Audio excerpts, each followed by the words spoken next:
I continuem aquí a la 60a edició de la Fira de Mostres. Esta vegada estem amb Núria Marco. Molt bona tarda, regidora d'Educació i Medi Ambient. Núria, en pocs dies comença la gala de l'educació. M'agradaria que ens parles una mica en què consistirà i com s'ha desenvolupat. Bé, gràcies. Sí, tenim la tercera gala de l'educació. En primer lloc, els centres van fer front a tot el que era donant resposta que els xiquets i xiquetes, joves, adolescents, poguessin tindre accés a l'educació, i es fa des de la gala de l'educació un reconeixement en format al professorat jubilat durant aquests 3 últims cursos.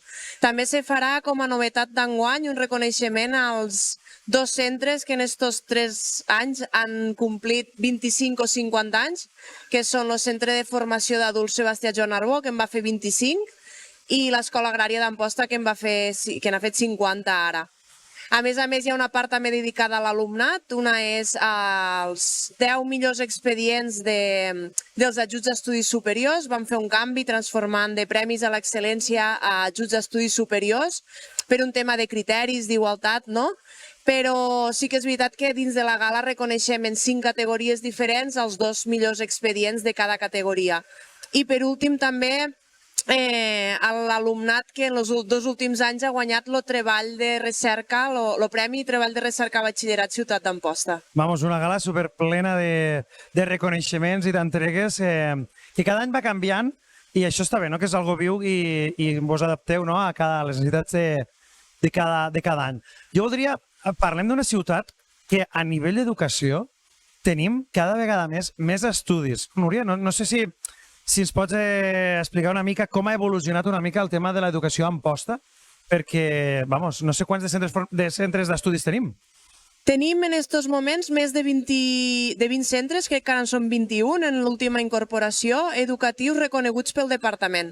I com tu dius, és un orgull, no és una tasca de 4 dies, és una tasca de molts anys, però sí que és veritat que jo crec que cal destacar les sinergies que tenim des de l'Ajuntament d'Amposta en el departament per a possibilitar. L'últim que s'ha incorporat no és un centre, sinó és un cicle nou superior, en aquest cas de l'Institut Montsià, i que es fa al Fab Lab i que ha arribat a Amposta perquè des de l'Ajuntament d'Amposta han possibilitat que es fes allí per les instal·lacions.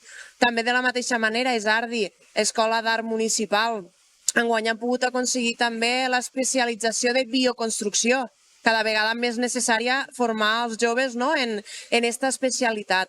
Per tant, a Amposta som ciutat educadora des dels més petitets, de les llars d'infants, arribant a universitaris, passant per primària, secundària, batxillerat, cicles, centres de formació d'adults, EOI, també escoles de música, dansa, i també centres de característiques especials, com podria ser el Centre d'Educació Especial L'Àngel, que dona resposta a tots els xiquets i xiquetes en discapacitat d'Amposta i del Montsià, i també la UEC. Tenim una unitat d'escolarització compartida que també ens permet que aquells adolescents que no troben la sortida dins de l'aula ordinària també puguen acabar obtenint l'ESO a la nostra UEC.